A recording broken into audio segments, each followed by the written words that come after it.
years ago, there was a lady called Donna Richards, and she booked out of Portland. She booked a volcano room, and it was in a hotel, and it was in some part of Oregon, but it's on the other side, opposite Portland, real close there. So this, Spokane, and another city is all you have for civilization.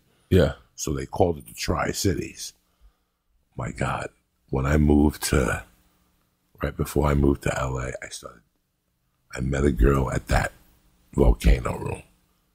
On a Friday night, we swapped a little spit. Then she came back with her girlfriends on a Saturday night. We swapped a little spit. I was a gentleman. I think we took it out. I ate a monkey, but no sex. There was no condom. And I go back to Seattle, and the phone won't stop ringing. It's this broad, and she's really pretty. I mean, the girl was a fucking knockout and really sweet. And one day, 4th of July, she drove up from wherever she lived, 3 hours away, and me, her, Josh Wolf, and Malia, Josh's kid's mother, had like a 4th of July party. And they're like, what a nice girl. And I'm like, okay. And something was wrong with me. I had seen this girl like 8 times, and I never went for the monkey. Like, she was that hot. Yeah. We had swapped spit. We had gotten hot and sticky from time to time, but we never really did anything. And one night we're on the phone having a conversation, and I go, yeah, next week I got to go to San Francisco. And she goes, well, what do you think if I drive you? And I go, that's okay. You want to drive? And I'm like, oh my God, she wants to drive me. I had to rent a car. Yeah. She's saving me $400 fucking bucks. I go, if you want to drive, and I didn't think like I think now, or like you think when you're 40. I think, well, how I was 30, it's a ride. I don't know what I'm getting myself into. You know, I enjoyed that. Sure enough, she shows up on time, cooler, sandwiches, sundress, looking like a goddess. And as we're driving to San Francisco, at one point, something comes up about a blowjob, and she looks me straight in the face. And she goes, you know, I'm really good at those, you know. Mm-hmm. And I go, all right, when we get to the hotel, we'll see. So I'll be the judge of that. It's a Monday night open mic at the Punch. No, Sunday night was the Punchlines, and Monday nights was Cobb's, when that scumbag was up there. And he would make you sign your name on a list, and he wouldn't tell you what time you go up. And then he'd just come up to you and tap you on the shoulder. You know how many comics flew into that open mic and he didn't put up? No. Even though he told you on the phone he was Who was put this? you up. He quit. He was an old guy that ran Cobb's. Real prick. And he was the one that told Ralphie, why did Joe take Ari and me on the road, that we were worthless. And we used to bust Joe's balls that he had a crush on Joe. Because one day Duncan and Ari went downstairs to do radio with Joe, and that guy purposely brought a 2-seater. And he told Ari and Duncan he couldn't go. So Ralphie told me the story. I told Joe. Joe's like, come on, the guy wouldn't say that. I always knew the guy was a closet fag, for starters. So for months, every time we go to Cobb's, I tell him, how's your friend, Joe?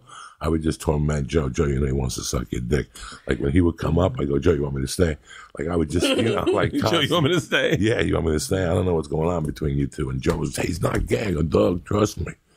I know, but that dude was a scumbag, and he used to run an open mic on Mondays before Cobb's burned down, because they Jewish Lightning, the first one. Really? The first one used to be down the corner in a warehouse by the chocolate.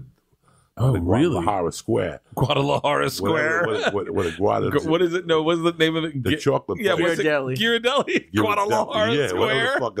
I've been watching too much Narcos. And then up the fucking corner. Now it's up the corner.